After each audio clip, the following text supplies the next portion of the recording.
Koi murenya koramga juang en geno mara nirio makare odiamo beno totoganda ikore ne nyasi mag Christmas wa ikoni weche manyien mana kaka pile ma en ratil kata kamano kawuono waonge kod twak maratil nikech mago kotenre kod weche go mag nyasi mag siku kata kamano wa ikore makare mar kelo ni weche go manyien mag motuche pacho kae kabende oganda ikore ne nyasi mar Christmas bende wa ikoni mago magin sigana motegno ainya mago mag siasa kod mago motenre kod kitwa kod timbe wa mabiro ni mane weche manyien mag ratil to mokwongo wachako gi mago mwami opek.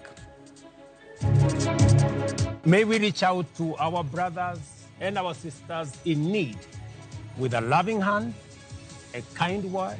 To matin mantie mondo waduto te wa share mondo kik ng'ato ndikech. Jotelo mopogore ma pacho ka oro ne oganda jo Kenya hawi maber mar Christmas.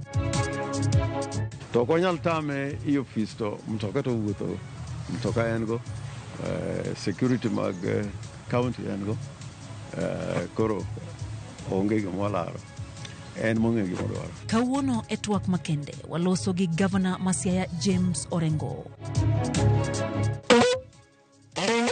An konyuola to nayudo kawuonwa nego poro mating'one koro naneno ka gidhi liete koro sama gidhi liete no an kod gitimo gimoro ni gidhi buru. Bende wamenyo ni jomiel mag Siruti traditional dancers mawuok e county ma Migori.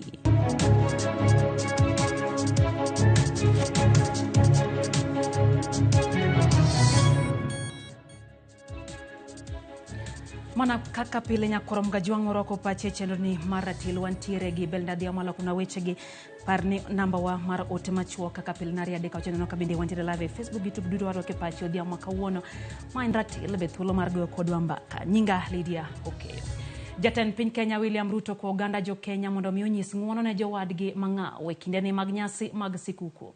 E ote mare jatend piny olero ni mae kinde mowinjore anyuola ochokre kamora achiel ka gihingo nyuol mar jawar e yor nyiso hera kendo siro jogo ma ok nyal.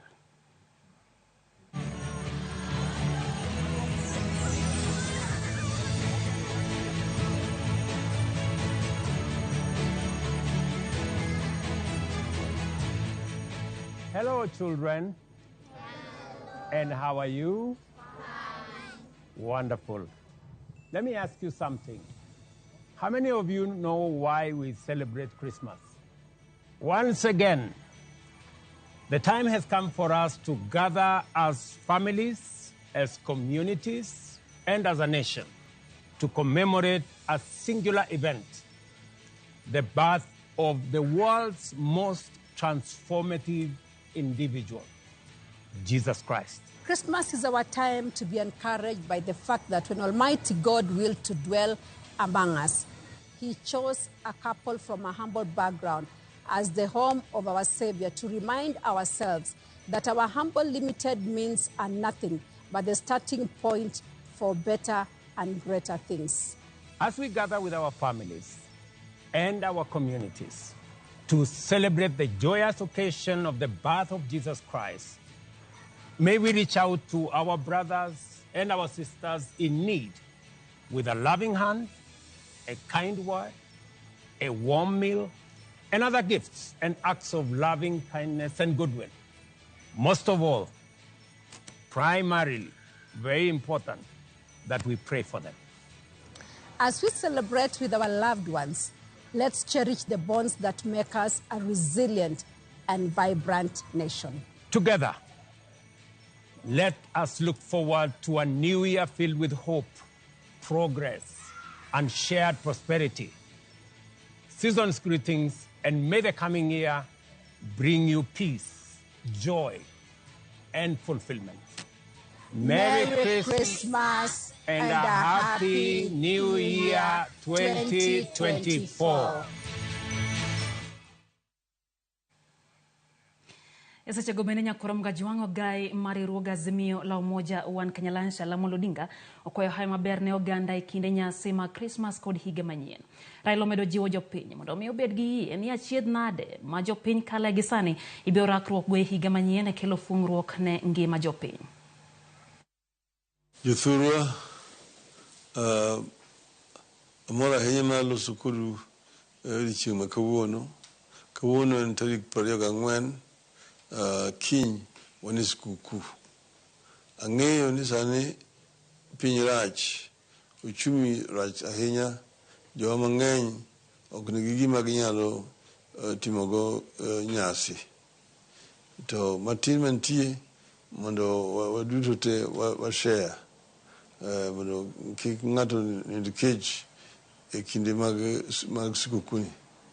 To akwa ni mondo bed gi skuku maber ma higa ni, to kendo wabiro chako higa manyien bang' ndalo manok kende.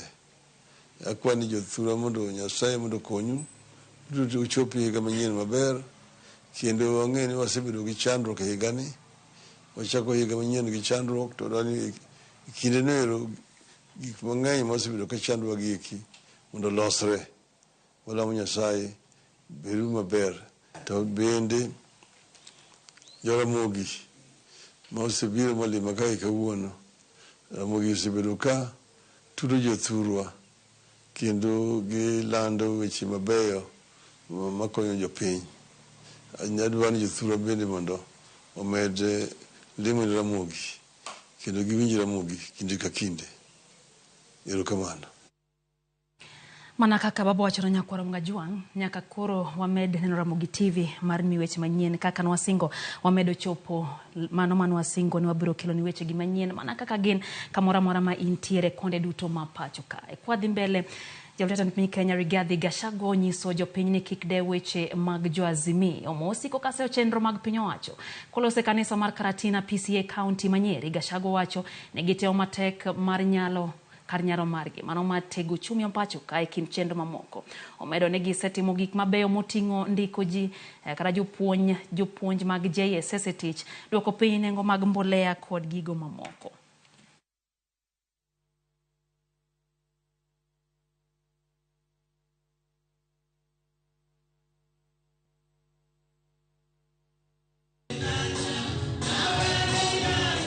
President Mwai Kibaki became president in 2003. He found a worse situation than we found. People had huge expectation. My headline ilikuwa naangalia ya 2004, 2005. Walikuwa napigia Kibaki kelele wakimwambia yeye ni bure. Wakamsema wewe umeongea ameleta VAT, Kibaki ndiye alileta VAT. Alikuwa anachukua kodi. Akapigiwa kelele 2004, 2005, 2006 mambo ikaanza kubadilika, watu wakanyamaza. Ikifika 2007 watu wakaamua Kibaki arudi. By the time Kibaki alimaliza miaka yake 10, President Mwai Kibaki was a hero of this country. The same thing is happening today. Mimi nataka kuambia nyinyi watu ya nyumbani, hakuna shida. Tulipata nchi imefilisika. Na nilisema pale Kasarani, kwa store yetu hata panya alikuwa ametoroka, hakuna kitu ya kukula. Tumeanza Kenya afresh, and so far we are getting on well. Rais na mimi hatulali. Saa 11 asubuhi tuko kwa ofisi, tunatoka saa 6 usiku. Tunang'ang'ana, na mnajua sisi ni watu ya bidii. Na mimi nakuambia kama hii kazi hizi hatuwezi, hakuna mtu mwingine anaweza. Na hii Kenya itarudi kwa barabara pole.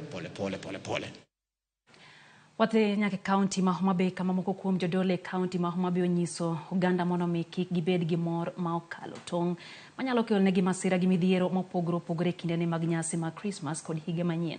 Jodolo go wacho ni nyasi makamago gin gik makalo miyo jopiny nyaka bed ma otang' e kinde mag dhi nyime gi bago nyasi e kinde gi mag siku.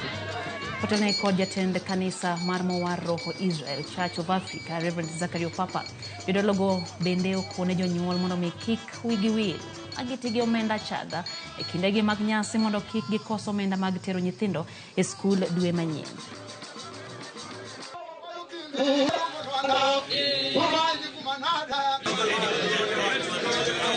Nyithindwa jachien olore piny, omako gi kod kong'o, omako gi kod gik magalagala. Akwayou ni kinde mag morni kik yudri ka imor ahinya, ipoka ngimani orume ndara, ipoka higa okorumo ka pod ngima. Jonyuol oriti nyithindo kinde mwachomo mag skul, pek jabedo sama nyithindo dhi skul, tibiro yudo ka pesa ma samoro watiyo godo e nyasi mag mor tegi samoro nyalo tamo nyathi modhi sikul. miyo watemuru watu nyithindwa giritre gi kendi giwegi mondo Nyasacha ni oting'gi malo ne kichgi ne kinde mabiro. Chuny dhano obed kod kwe kod geno kuom wach Nyasaye, mondo ji obed osiki kuom Nyasaye seche duto, eka wabiro bedo kod ngima makoro ok wanyal bedo kod chandruok. Kwa chopo wach kamachielo ni wakwayo e ng'wono mar Nyasaye mondo gwedhwa e Kenya ma wantie. Sirikal mar Kenya olosre, Nyasaye bed kod jaka kore mondo sirikal mar Kenya orit Kenya yor ng'wono. Kok irito nyathini ema kiny ka idhi yaw skul tibiro yudo ka nyathini ni kod ich, nyathini noselal kod wuoyi moro matin. Omiyo watem matek wang'i nyithindo nikech gin magwa nwasemiyowa gi mondo waritgi. Da kwa joma mine ni wamakuru wach Nyasaye motegno moloyo dwaro mar piny. Da chaka ng'is mine ni kuom ute wa mwadake wabed gi kwe kendo waket chuny jok mwadak go e ute wa mos mondo mwakani okodwa maber kendo kiny ochak kodwa maber, nikech ka ot ok nigi kwe to ber onge odno. Ramogi Juang ne wasingo ni moko kuom sigeni mwatimo kod jotendo ka koro wadwa kelo ni mano mo ogoye mbaka gi jatenda kata gavana Masia James Orengo kuom thuolo mar higa gi nus ma gavana Masia James Orengo osebedo gode apisi dongruok kod kaka itaw kaunti no osebedo mbaka. Ywaruok e kinde kod jalupne bende oseneno ka Orengo wuon to pok ogolo duonde e wi gik madhi nyime kaunti no. Masia jafwambo mar Walter Nyambaga ogombaka kod James Orengo kendo gidhi matute wi dongruok ma Siaya kod ng'iyo tudruok mare kod County Assembly ma Siaya. Nyaka Ramogi Juang oyudo thuolo mar gombaka kod gavana ma Siaya James Agripop Orengo ma bende en okil kamaloka ma Tikle. Wagombaka e dongruok ma Siaya to kendo bende bilo mbaka e weche moko mosebedo kadhi maber kod ok ni kare Siaya machiegni kod loso kod Ramogi TV. Gavana wan kanye tamala di minyalo miyori kuom singo mani chiwore jopiny? Atamalo taro ne jopiny momiya ka chiwora nan machiwo to kaparna abro bedo kare. To gima duong' nitie gik mosetimo wanyalo wacho. Kotende kod dongruok e weche mag pur wi ywak mokwako thidhia mayala e kama jopur ni kod geno mag yutoe e kata kamano kalasinga moro ma e pinyno mar India ema owachore ni piny owacho oseuso ne thidhia no. Ja Indino kata kalasinga no ko yie gi kama no miye no kano lach ahinya kendo miye kuom higni mang'eny.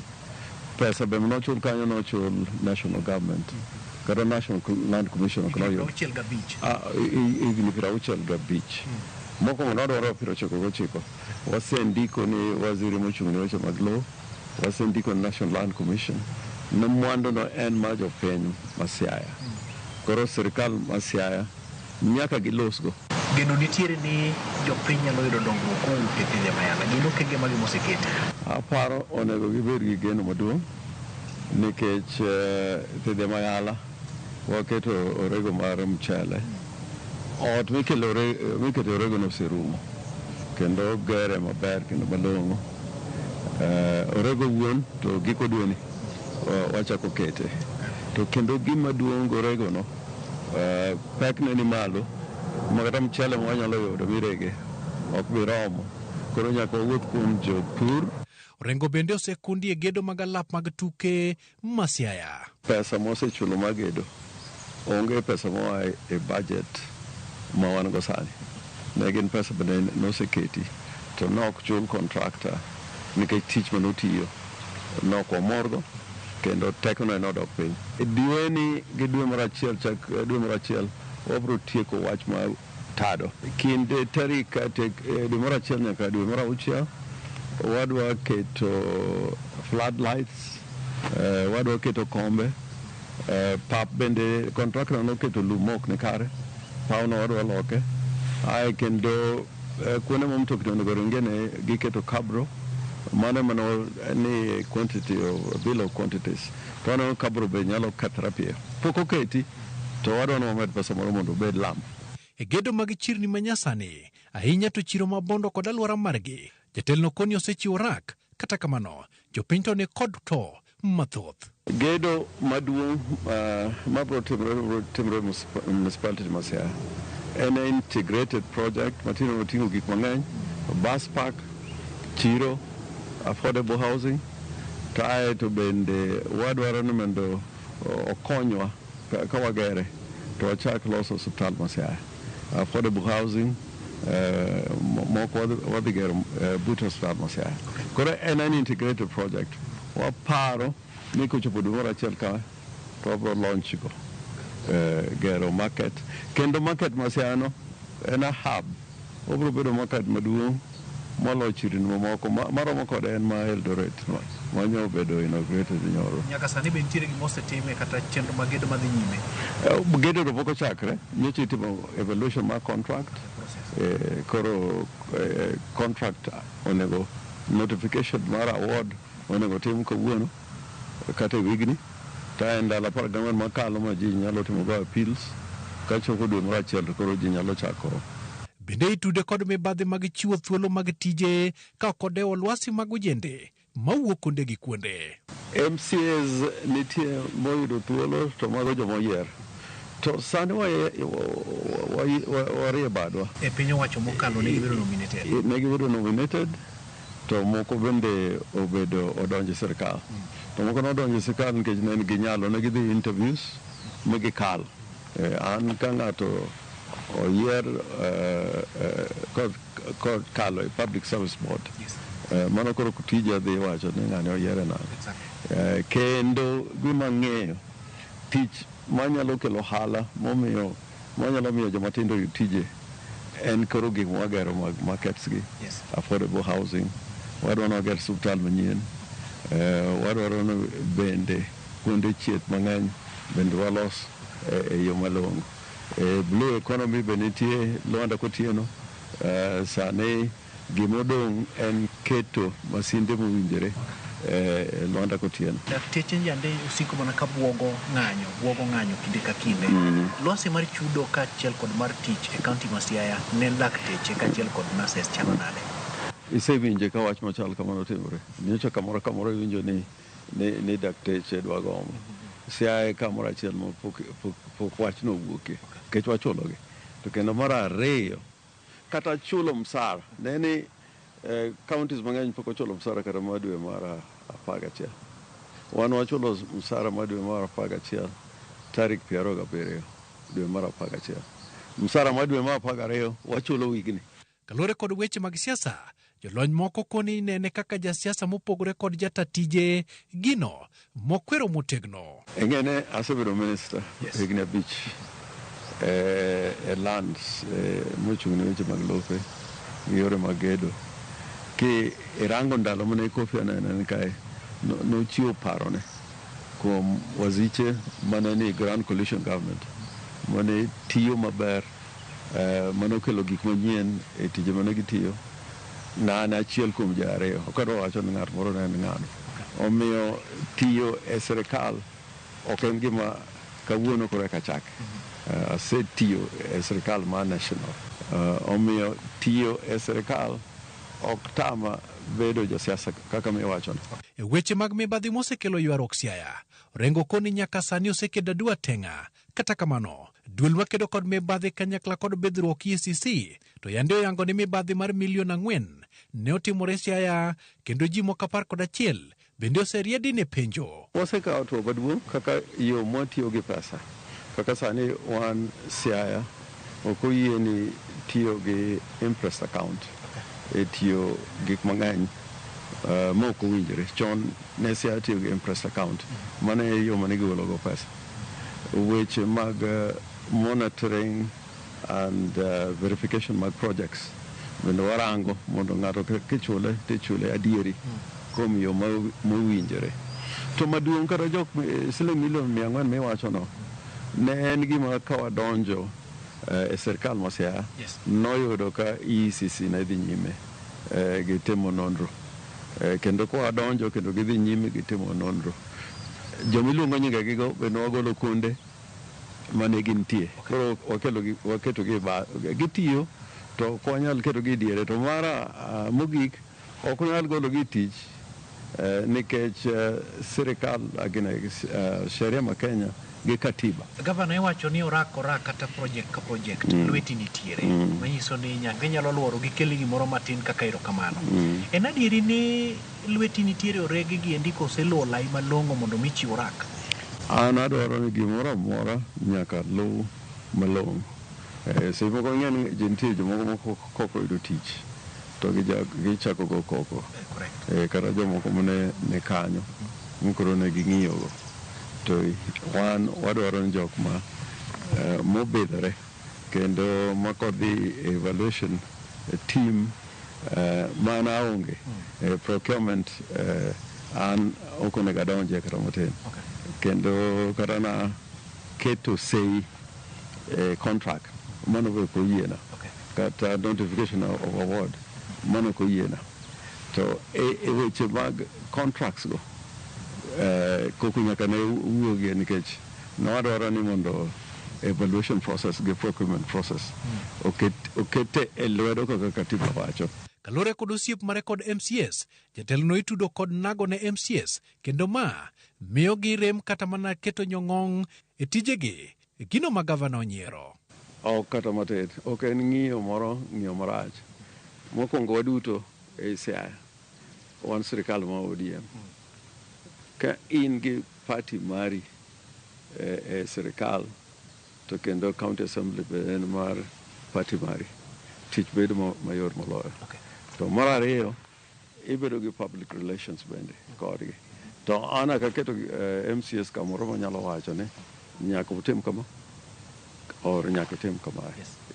Emomiyo mano ok en adier kata matin. Kendo nitie gik moko ma bende adwaro gi kali, moko gitamre, moko giyie. Kaka wach mar recruitment mar public service board. Negitamre gi nyinge mana tero kuro. To ng'iyo mare kod speaker kode chalo nade? Onge ywaruok to betie nikech gin a different arm of government. To ok anyal wacho no ok otiyo makare. Kata an abe ke ndalo mana ni national government. Nadhi e nyim parliament, national assembly. Tayudo kata jok mane wan go e ODM kidhi kanyo. Tema penjo makony moloyo kata joma ne ni party moro. Abe nasechiwora tang'eyo ni mano ok hiny timore ni governor dhi nyim county assembly. To an ka giluonga to an gi ratiro kendo an gi yie madhi kuro. Mana kaka senate luonga dhi kuro. Gibende ka giluonga to dhi kuro. Maling'ling ne yango ni ogai mar ODM ne olalore kod MCS ka wachore ni jotelogo ne dwaro temo thule oko. Onge gima chalo kama. Be onge odiochieng' ma Raila Amolo Odinga oseromo gi MCS ne wachna. Wach mathicha no en gima ni muya kamano. To ok en gima... Keta ni gini e ler maber ka. Onge gima chalo kamano. Nikech gibende gin gi dwaro gi aben gi dwaro na. To ok en adiere kata matin. Unarango gi jalupni. En penje ke an omiye tich nagwele ofise cha ne Siaya oyawe en thuolo onyalo dhi kuro. Ting'e ni ka ng'ato go kore kata goge koro onge gima tatim. Nikech tich ma deputy governor onego ti ong'ere. Principle mar collective responsibility be nitie. Governor owacho ni kata katiba wacho ni owinjo ni governor ema delegate tendo ochwalo tich mowinjo ni jalup ne timo. Owacho ni kuom thuolo mar nus higa onge tich moro amora misemiye mondo otim. Nitie gimiluongo ni executive order ma apoge tich. Apoge tich. Koro kidhi ka ng'ato wacho kamano to dhi oranga ni executive order mana golo tije momiye monego ti. Kinde moro koko moro duogo bedo kaendi kodhi ofis ni to yudo kiful moro maduong' manadai mana igo mana gi nyundo chiegni dide koko chot koko donje apise. Nyadidi mosebiro kata mana cabinet meeting magi. Ene moko bi nikech ioro notices to ko bi. Kiful no be nogoye mana ndalo bene ne county assembly gi senate na oparo ne nyalo biro kanyo. Dwaro neno gima ne ni e kanyo. To chakre kanyo onge ng'ama tiyo go ofis no ni kata gi boardroom secretary ni kanyo.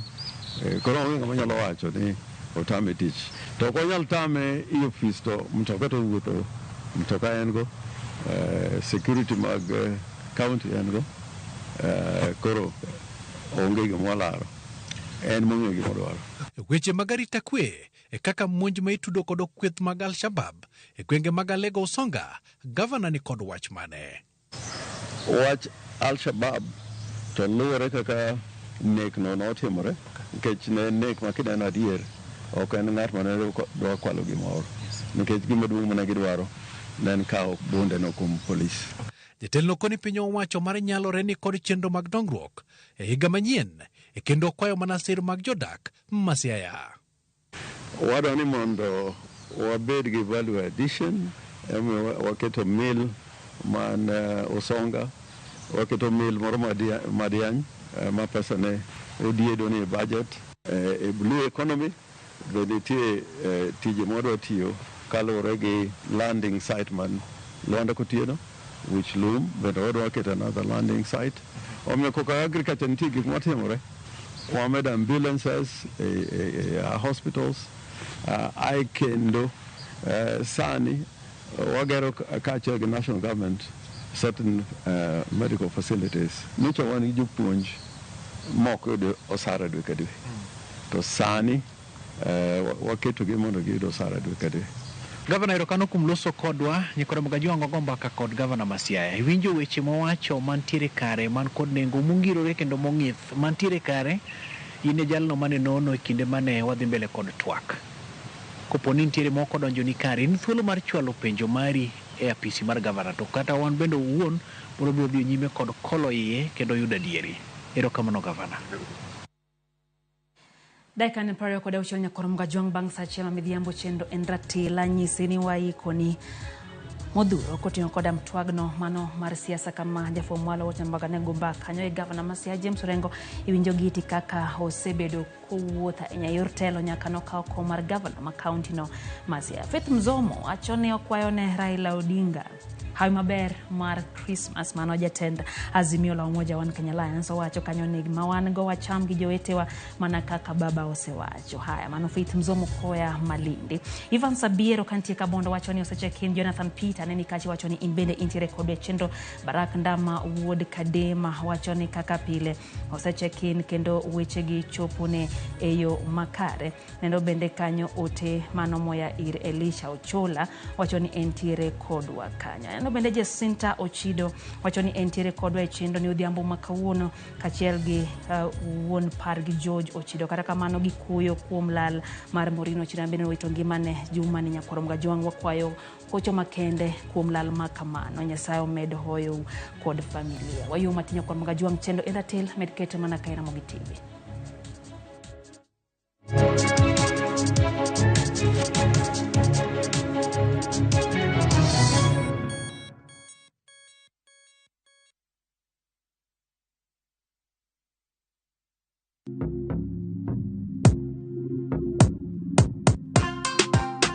Nelson. Yes. Mambo. Poa sana. Uko fiti? Niko fiti. Tuliongea kwa simu sasa tumepatana. Unasikiaje uko na 2 million? Nimefurahia sana. Sasa niambie uliendaje ukachambua magame? Juu yako ni ya sportsbook. Niliangalia leagues zile ziko zinaendelea. Then nikaenda league per league nika distribute risk. Yes. Kwa sababu niliona kuna places mingi unaweza betia. So nika select 22 teams. Okay. Nikakuwa na hiyo patience. Kiwa nimebakisha wiki kama moja like 10 teams.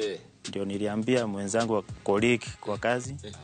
Until siku ya mwisho sasa ndio niliambia familia. Pata multi-bet boost massive ya 1000% ukicheza on shabiki.com. Cheza sasa na shabiki.com na upate up to 1000% multi-bet boost. To bet!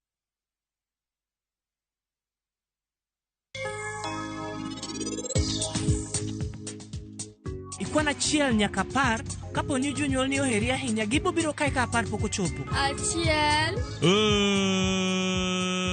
Jidro te mantire odni. Kawuona na ol gitugo meku. Madam ni wacho ni inibiro paro kapo ni biro dhi e nyasi ma Sarabjit nosolie. Mane gima sebedo ka paro tieno tebe msing. Kikimaka. Mama Rama.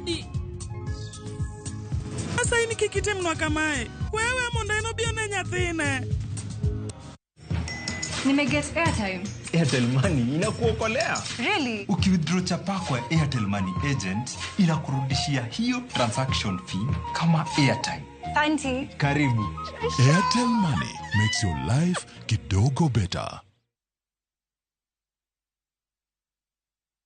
The festive season is a time for giving, and Equity is giving you an opportunity to save more and conveniently send money for free from one Equity account to another Equity account. And when you're shopping or paying for just about anything, pay for free with your Equity card or through the One Equity till number using the Equity mobile app, Equitel or *247#. And even better when you're sending money or making payment from one Equity to Equity and you run low on cash while at it, don't worry. Just accept the top-up prompt to complete your transaction. Light up your festive season with Equity.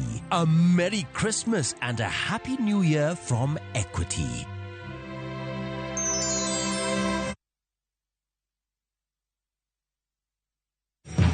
Nimeget airtime. Airtel Money inakuokolea. Really? Ukiwithdraw chapa kwa Airtel Money agent inakurudishia hiyo transaction fee kama airtime. Tanti. Karibu.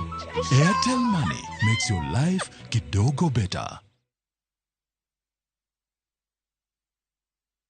Christmas comes early na View sasa. Jishindie shilingi milioni 3 kwenye draw kubwa msimu huu wa Christmasi. Huenda bahati ni yako. Mimi naitwa Ronald Kikuri, natoka Eldoret. Natoka sehemu za Eldoret. Mahali naitwa Siwa. Unafanyaga kazi gani Ronald?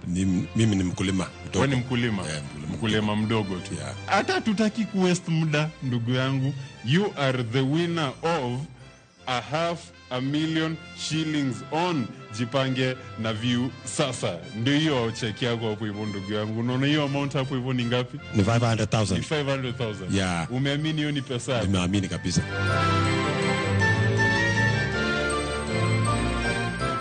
Jipange ushinde mamilioni na View sasa. Piga *487 *3# sasa. Terms and conditions apply.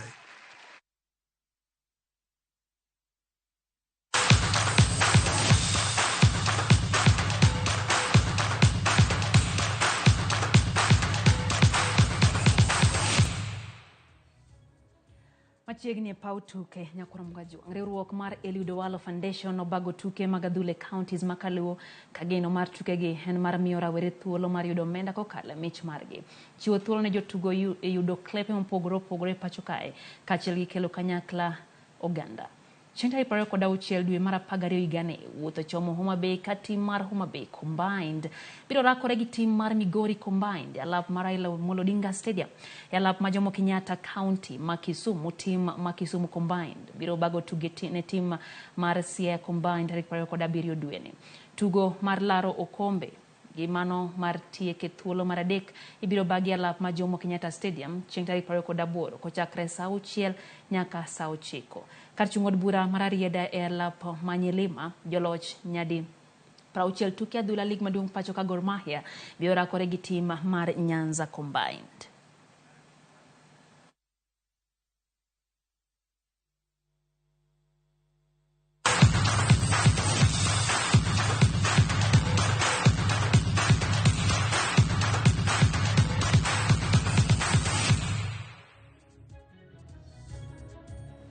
Koram gajuang ni kech sawa loro ratil gi kanyo karakamano johera mag kenge kod miende mag giluo kitwa kod timbe wadu kanyo sadek ge sigana mar jomiel ma josiruti aneno kantiere ng'ato no penjo kacha ni to karo biro sadi wadu kod sadek e chenro maro imore rokamano kuom medo kete mana kara mogiti woda diambo wacho kanyo ni entiero ngai weche gi chopo ne yo makare okwane min gi ayo makare ma Christmas odeka kantie tarbon tiere kod wecheno jamta woda wasi boda wacho ni entiere kod wabende Beatrice Adiambo Zuzila wachoni entie Kiambu kanyo ma Christmas oyude kendo mora hinya gi chendo maratil. Nyarich kantie Nairobi, Charity kantie Homa Bay kachiel gi Nyarsini kantie Nairobi, Barak Ndama wuod kade maneni kacha Philip Mondi kantiere Migori wachono kwayo haya maber ne jowadgi duto kamoting'o bote kod min ode Flo giduto gintiere kodwa e chenro wayo matin kata kamano waduogo saa 3 gi chenro mar oyimore nyakorom gajwang' keto mana kera Ramogi TV wasebedo kanyo gi jaloko marwa Belinda Adhiambo nyinga Lydia Hokeyo oriti masani.